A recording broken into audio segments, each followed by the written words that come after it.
Hello and welcome back to NeuroEnglish Now. I'm John, and as always, I'm here with my amazing co-host.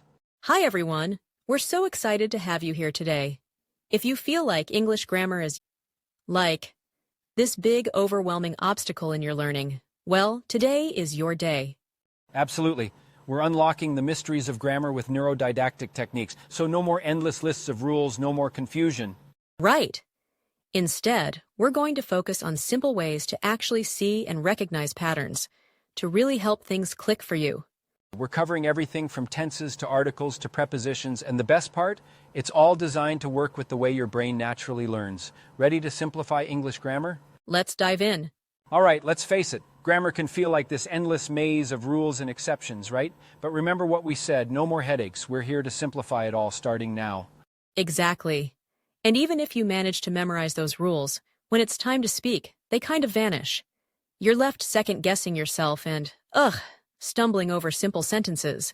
Yeah, and here's the thing. That's not your fault. Memorizing rules is such an inefficient way to learn. The brain doesn't naturally work that way.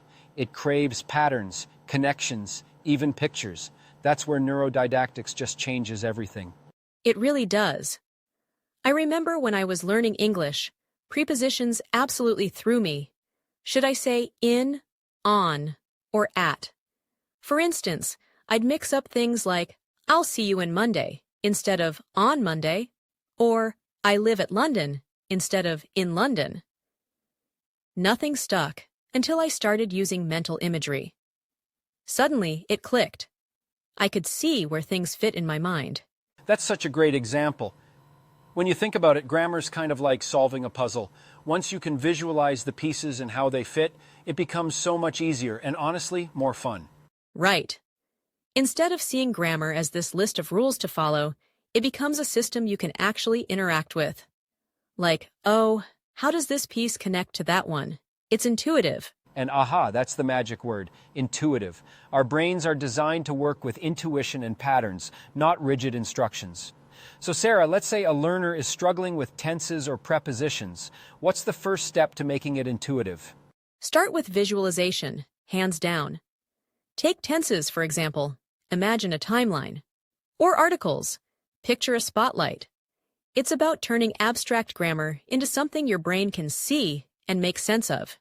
You know? Exactly. And the cool thing, once you start practicing this way, the shortcuts kind of create themselves. You don't have to think, oh, what's the rule here? You just know. It's so freeing. Listeners, think about something you're struggling with in grammar.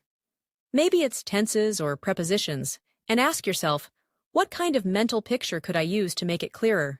And don't worry, we've got plenty of examples coming up. Speaking of which, all right, let's build on that idea of visualization. When you think about tenses, instead of those overwhelming charts or drills, picture them as points on a timeline. Doesn't that make it so much clearer?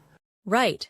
And then you get stuck trying to remember, wait, is this a habit? Is it something happening now? It gets overwhelming super fast. Exactly, but here's the thing. If you think of tenses visually, it changes the game completely. Let's start with present simple and present continuous. Here's how I see it. If you imagine time as a straight line, present simple is like little fixed dots on that line. Things that are always true or repeat, like the sun rises every day. Perfect. And present continuous, that's more like a moving point, something happening in this exact moment, like the sun is shining at this moment. Exactly. So, for habits or permanent truths, use present simple. I read books regularly. For right now, say, I am reading a book. Simple pattern, right? Totally. And pro tip, watch for keywords.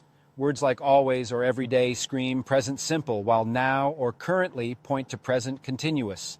Let's try it out. Listeners, think of something you do regularly and say it in present simple. Then, describe what you're doing right now in present continuous. Go ahead, take a second. The key takeaway, when you see these patterns, dots versus moving points, it reduces the guesswork, it just clicks. Now, Sarah, let's make it interesting. What about past simple and present perfect? Oh, that's another big one. Okay, visualize this. Past simple is like a single dot in your timeline, completely finished, like, I went to the store yesterday. And present perfect, it's like connecting that dot to the present. You're showing how a past action still matters now. I've done the shopping, so now we have food. Right. So if there's a specific point in the past, like 2015, or last week, that's past simple. For relevance to now, it's present perfect. Here's a quick exercise. Think of something you did yesterday, past simple. Now think of something you've done that impacts you now, present perfect, like I ate pizza yesterday, versus I've eaten too much pizza and now I feel full. Such a big difference in impact, right? Listeners, give it a try yourself. Pause if you need to, and come back with your examples. See how the patterns make it easier? You're not memorizing rules, you're matching these visual cues to situations. Yes. And those mental connections are what make neurodidactic methods so powerful. Once you spot the pattern, you can't unsee it. It just sticks. And it's all about finding those connections. So let's move on to something else that trips a lot of people up. So, speaking of patterns and connections, Sarah, let's dive into another key area, articles. A, an, and the. These little words seem straightforward, but wow, can they be tricky to master, right? Definitely. It's such a common struggle, but once you get the hang of it, it's like flipping a switch. Here's the trick. Think of articles as a spotlight. Right. When you introduce something for the first time, use a or an, like, I saw a dog. It's like you're turning that spotlight on for the audience. And then, once it's in the spotlight, it becomes specific. So you switch to the. Like, the dog was really friendly. Suddenly, everyone knows which dog you're talking about. Exactly. A quick reminder here. Use a before a consonant sound and an before a vowel sound, like a cat or an idea. Simple, right? Totally. And listeners, try this. Look around and describe something in your environment using a or an. Then mention it again with the. You might say, I see a book on the table. The book has a red cover. Go ahead and practice. It's such a small change, but once you see it as introducing versus specifying, it all starts to make sense. Speaking of which, let's move on to another challenge. Prepositions of time and place. Bet you've got a good example, Sarah. Oh, absolutely. Okay, so imagine you're scheduling a meeting. In means in a general time frame, like in December. On is for specific days, like on Monday. And at narrows it down to the exact time, like at 2 p.m. Simple, right?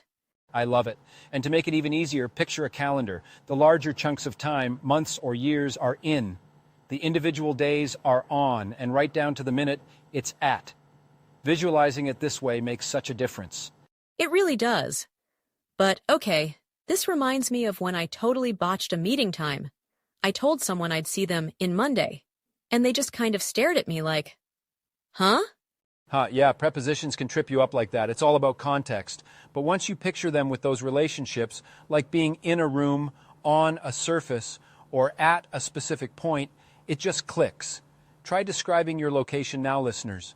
Are you in your house, sitting on a couch, looking at your phone? When you bring in those mental connections, they really stick. And little by little, you'll start to notice how these patterns just pop up everywhere in English. Yeah, exactly.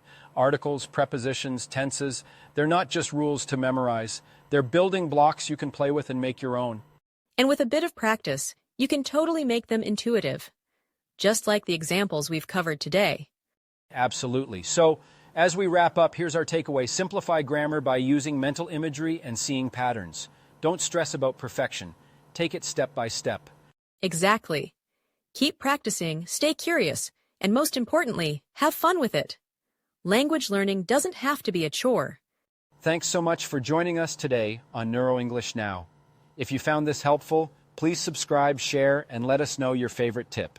We'd love to hear how you're applying these techniques in your own learning, so drop us a comment.